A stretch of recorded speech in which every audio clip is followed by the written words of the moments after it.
तिथं चालला तर जा ना तेवढे घेऊन तिथं. खा ना मग. मला काय आता काय खायला ते बघती बाय हा? मला खायचं नाही हा. तिकडे द्यायचे तर माझ्या भावाकडे मग तिकडे दे ना मग धर.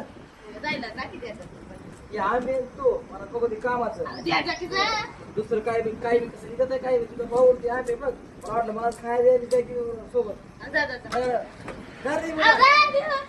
बघती बाय अगं धर बाबा जा तुझ्या भावाला बोलावून घेऊन जा जा तू 4 आंबे अजून जास्त देईल तुझ्या भावाला बोलून आणता काय कमा नाही बाय लय माणूस आहेत तुम्ही ऐका काय हो जा